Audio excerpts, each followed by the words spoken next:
Ribuan tahun sebelum Masehi, orang-orang Mesir kuno telah datang ke kota kuno Barus untuk mendapatkan kapur Barus guna keperluan mengawetkan jenazah raja-raja kerajaan Firaun.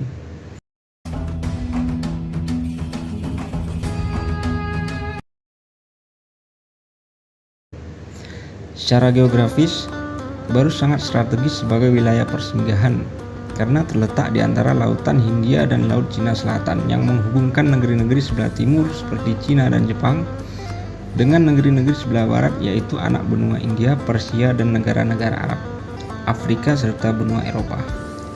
Para pedagang dari timur dan barat menjadikan pelabuhan Barus sebagai tempat singgah sambil menunggu giliran datangnya angin musim timur laut dan barat daya yang akan membawa kapal-kapal mereka beserta barang-barang dagangannya untuk berlayar ke tempat tujuannya masing-masing. Barus merupakan kota tertua di Indonesia.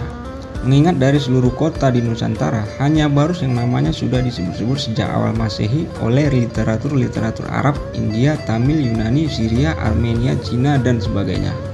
Sebuah peta kuno yang dibuat pada abad kedua Masehi oleh Claudius Ptolemeus, salah seorang gubernur kerajaan Yunani yang berpusat di Alexandria, Mesir, telah menyebutkan bahwa di pesisir barat Sumatera terdapat sebuah bandar niaga bernama Barossae atau Barus, yang dikenal menghasilkan wewangian dari kapur Barus.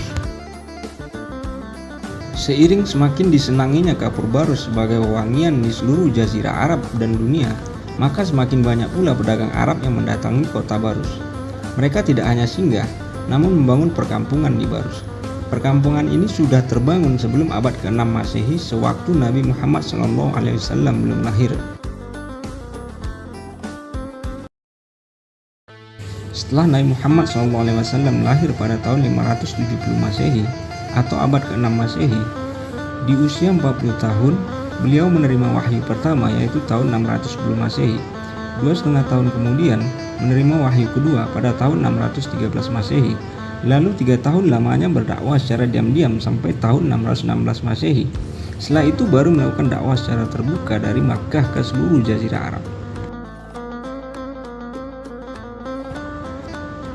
Pedagang Arab yang telah menerima dakwah Islam dari Nabi Muhammad SAW turut menyebarkannya sampai ke perkampungan Arab di Barus. Maka berubahlah perkampungan Arab itu menjadi perkampungan Arab Islam. Perubahan ini terjadi dalam waktu yang tidak begitu lama, hanya sekitar 9 tahun dari awal mula Nabi Muhammad SAW berdakwah secara terbuka. Dalam literatur kuno Tiongkok disebutkan sekitar tahun 625 Masehi telah ada sebuah perkampungan Arab Islam di pesisir Sumatera atau Barus. Jadi Islam telah masuk ke Indonesia melalui Barus waktu Nabi Muhammad SAW masih hidup, atau sekitar 9 tahun sejak Rasulullah SAW memproklamirkan dakwah secara terbuka.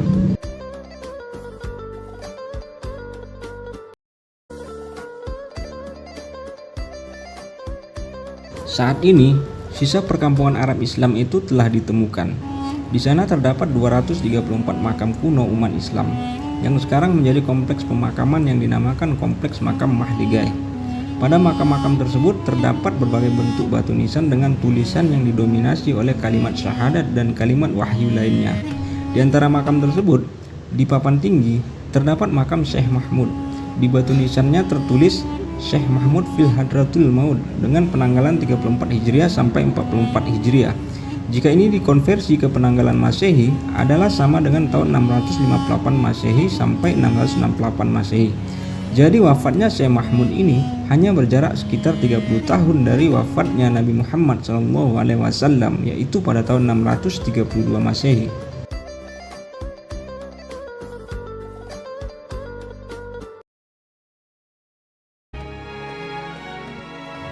Akhirnya, pada tahun 2017, pemerintah Republik Indonesia menetapkan Barus sebagai titik awal masuknya Islam di Indonesia pada abad ke-7 Masehi.